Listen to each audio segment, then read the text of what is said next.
What's going on YouTube? Welcome back to Stocks by the Numbers. Wanted to do another video in my series of How'd I Do, Let's Review, where we actually hold my feet to the fire, see if I was on the right track or if I completely got it wrong, and see what any changes or adjustments I can make on my analysis moving forward. But today, the next company in line is Corning Incorporated, ticker symbol GLW, listed here on the New York Stock Exchange. Stock right now, market closed 15 minutes ago. We're looking at 32.89, down a little bit more after hours. As we see on the top right of the screen here, the Dow, the Nasdaq, and the S&P all red here on the day. VIX was up over 16%. Shout out to anybody who stepped in on the VIX or maybe played some options on VXX or anything like that. We can actually go over those in another video as well. Decent option plays and also very good hedge plays if you weren't aware of that. So if you're long like 4 or 5 positions right now, and let's just say like all of your liquidity is in equities, right? But you own, big brand name companies. Let's say you own some Tesla and, you have like some Verizon maybe, and you have like LAC, just some random positions. One of the best things for you to do is to pay attention to the VIX. And I know I'm going off on a tangent here, but I'll make it quick. The VIX, this stands for the Volatility Index, in case you weren't aware. And the VIX right here, you can see as the markets pull back and become more volatile, the volatility index, see this tracks, as it says, the volatility S&P 500 index. But as these indices become more and more volatile and begin to pull back, the volatility indexes on said index would continue to rise. And basically, it is actually a very, very good hedge play if you're 80 to 100% in equities, because if you're long all these stocks, as you see, maybe you'll slightly remain flat, but at the end of the day, most companies ended up red today, I'm sure, on a lot of people's watch lists, right? So if you actually had shares of the VIX, or if you excuse me, rolled the dice and you bought, some calls on VXX or something like that, and you were able to make money while everything else was losing you money, obviously you would have either ended the day with a break even or potentially even still making money as your portfolio technically, quote unquote, lost value. But we'll get into that in another video. All right, so Corning, 32.89, down 77 cents, a little over 2.25% on the day. Okay, so again, it was 32.11. So it was like, it was like right around here sometime. I think it might have been after that. I don't remember it. Whatever. Anyway, so it was 32.11 if you look at the video. And as we see here, it had a slight pullback down into the 31s, which I said was a possibility. I believe that was a moving average or something, if I remember correctly. But again, overall, I said that on paper, the numbers looked extremely attractive, and the company was basically in a long-term upward momentum rising channel for the last several years. So definitely not the worst stock out there that you can buy. And as we see here, the company began to rise up. And again, as I tell you, when these companies pay out dividends, they're giving money back to shareholders, which means there's less money on their balance sheet, which means technically the value of the company would go down, which is why you'll see a lot of these companies pay dividends and then the stock begins to sell off a little bit. So again, it made a pull back to about 31 and then immediately started chunking up and gapping up here to about $37, which I definitely said was a possibility, was to go up into the higher 30s there. And then we had the pullback basically back down to this trend line almost of 32. It bounced back up to the fib here of around 35.25 and has since pulled back. But did really chunk up here after I was very adamant that I would step in and buy the stock. So that's why even at 32.11, seeing the dip, as I said, down at 31, it wouldn't have upset me, because if I liked it at 32, I still like it at 31. Then I would have saw the rally up to almost 35, obviously. I would have pat myself on the back, instantly seeing profits.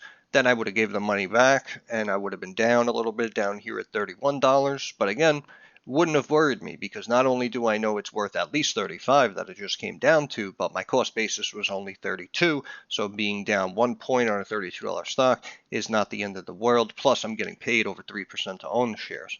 and then we jumped up to 37. And that's what I mean. If I was a short-term trader, obviously you could have immediately taken profits here, but even if you said, no, it's going to get to that high 30 mark, that technical mark that we looked at in the video, then obviously if you weathered the storm or potentially added here on the pullback, once it did begin to climb up to the high 36s, 37s, that's what I mean. You would have known that we got the call right in the short term. We nailed it, 100% correct, boom. And if you wanted in the short term, take profits. And obviously, even while it was rising or when it was dipping, it really wouldn't have mattered because, again, overall, in my opinion, I like the company. The fundamentals were very attractive at the time when we looked at the end of October, roughly 6 months ago.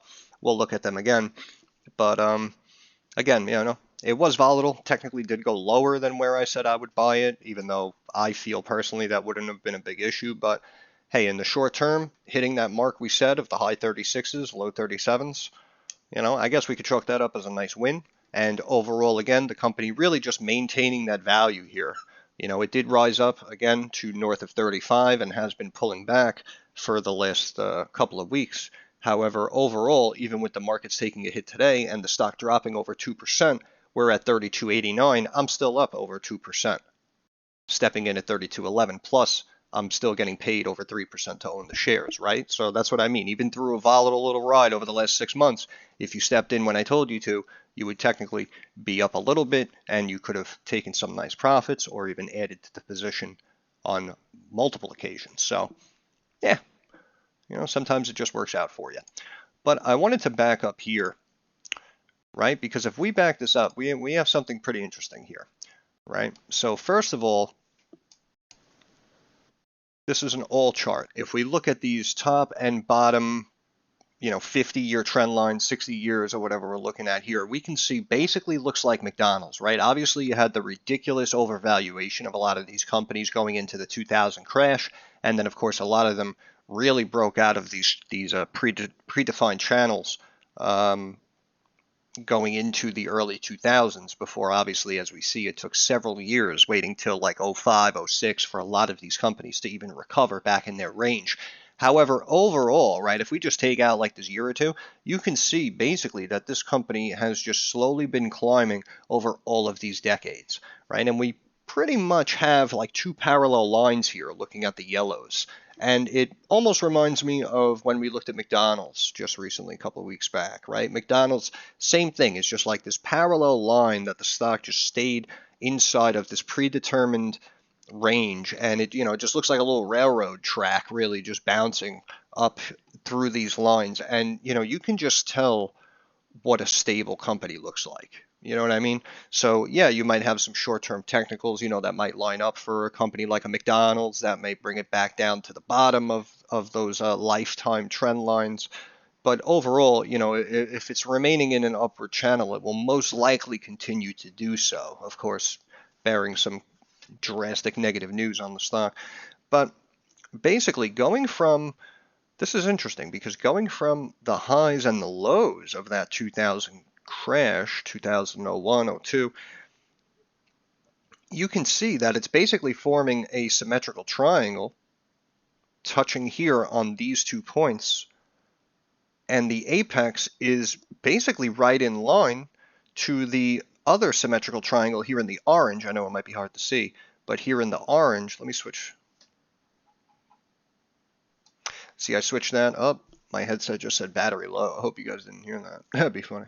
But again, going back, this was pandemic lows and then going to the highs on the rebound there roughly 15, 16 months later. Every stock pretty much looked the same, right? And they're all basically forming these symmetrical triangles. Even if you go in the shorter term here and you wanted to draw a trend line here and you say that I'm drawing them potentially at the wrong places, if we draw this trend line, well, now we have this one trending downward and this one widening on the upward, right? So now we have a trumpet forming if it's not a symmetrical triangle, and that would obviously be undetermined.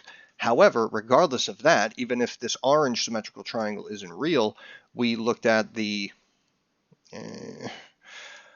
there we go, we looked at the triangle from the early 2000s, and you can see that this is also forming a symmetrical triangle.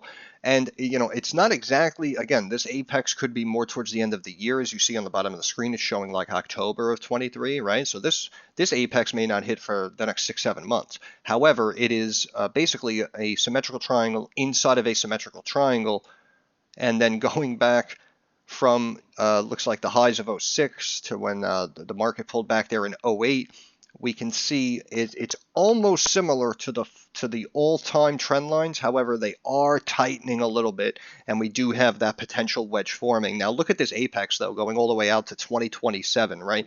I mean, sometimes it may be you may want to say it's like a waste of time to look at it in this form, to potentially estimate and hypothesize these potential long-term patterns. However, we do know that these stocks trade technically, right? And if the numbers don't get too out of whack, even if they come in stronger than estimates, chances are they will most likely rise it up and then continue to have it resist at that level and bounce around and keep it in that pattern regardless, right? So if everything stays for Corning the way it is, and let's just say these two symmetrical triangles are not real, right? And I just drew them and I'm paranoid. Chances are it will most likely, regardless of what's going on, bounce around here. And even you can see $50+ here going into 26 and 27. But again, regardless, this is still a wedge. And for it to just continuously ignore all of these patterns is highly unlikely, right? So chances are it's going to break out of one of these triangles, if not this wedge. Now, again, we're going 3 or 4 years into the future. And if you were a buyer still here at around $33, we'll call it today, even if it does hit some volatility in 3 or 4 years, again, chances are you will have be holding a stock, I'd say probably $45+ per share, right? So your principal investment would have seen some nice appreciation over the years, plus you would have done your DRIP, D-R-I-P, again, that is the dividend reinvestment program. So every time you get paid dividends, you reinvest it into more shares of the stock. Next time you get paid dividends, you get even more shares because you have more shares, and so on and so forth, compound investing, right? So again, these may not be real. However, I do have a feeling that we may potentially break. Now, since that time, again, going back to October, that was like here, right? Like October 20 something was right after these earnings. So as we see, again, the company posted earnings since then and beat on the top and bottom lines, and recently posted earnings. Oh, that was today. Honestly, I'm sorry, I didn't even know this. But the company posted earnings today, and as we see here, beat on the top and bottom lines here again today. Stock slight pullback. So the company beat earnings 2 quarters in a row since we called it, and of course climbed up a little bit to show us a little bit of profits potentially in the short term. But even stepping in at 32.11, we are still up a few percentage points here. But these patterns are actually scaring me a little bit. However, it may not really break down until 3-4 years down the road. Now, the market cap has really maintained itself here at about 28 billion, we'll call it, which is still 2 times yearly revenue. The PE is now up at 22 when it was 15 when I made the video. So that's why I'm saying we could potentially, as you see here, it looks like it's riding this bottom trend line of this triangle much more than it touched here just back in February. So that's why hitting this apex here at this first triangle may potentially pull it down here and ride this bottom trend line. But again, that may potentially break it down out again because these numbers are now rising up and may be considered a little high. And switching over here quarterly, we can see revenue slightly pulling back, 3.6 billion, 3.47 billion was the next quarter after we made the video. The profit margin dipped from over 15.5% down to sub 6%. And now last quarter, 3.39 billion, again, coming in above estimates on the EPS side and on the revenue side. However, net income negative for the quarter, posting a profit margin of about minus 1%. And as we see here, when companies become less profitable, sometimes Wall Street beats them up a little bit. So that's why I'm saying with the company going net income negative, even though they're coming out above these estimates for the last couple of quarters, the fact that the PE, again, is now up to 22, I still like this valuation. However, again, I do feel we're dealing with some volatility that's about to hit us here. I have a feeling that May and June are really going to be rocky for the markets and for a lot of you guys out there. So that's why I always tell you guys to stay sharp and stay focused. And more importantly, again, going back to Corning, I have a feeling that with a few of the things I mentioned, it would actually potentially be justified to break these patterns. And like I said, like coming down here to like a 25, I think that's going to be extreme. But again, bringing it down here back to the low 30s or around 30 flat, would be justified breaking out of a double symmetrical triangle inside of a rising wedge. But only time will tell. But again, sometimes I feel like even when it may not technically work out extremely well, sometimes I'll try to, you try to like force yourself to chalk it up as a win. But again, overall, I have to say, I really do think it was a decent win. Again, right after earnings when I made the video, and again, where I'm making the update video right when they posted earnings.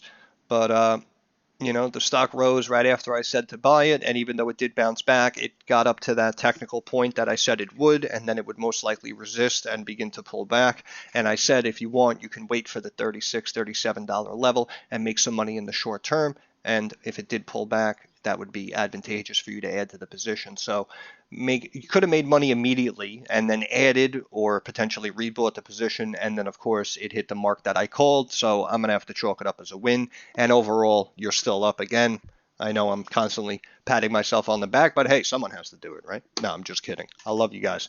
And also, I want to give a shout out because when I look at my analytics, I think like 60% of my views are just coming here from the States, which means, it's showing me people from Canada, people over in Asia and Europe watching the channel, you guys subscribing, leaving kind words in the comments, showing your support, joining the Discord occasionally, just saying hello, seeing what's being posted in there. And I just love slowly watching the community grow. So shout out to all my international subscribers and viewers. Really appreciate your guys' support.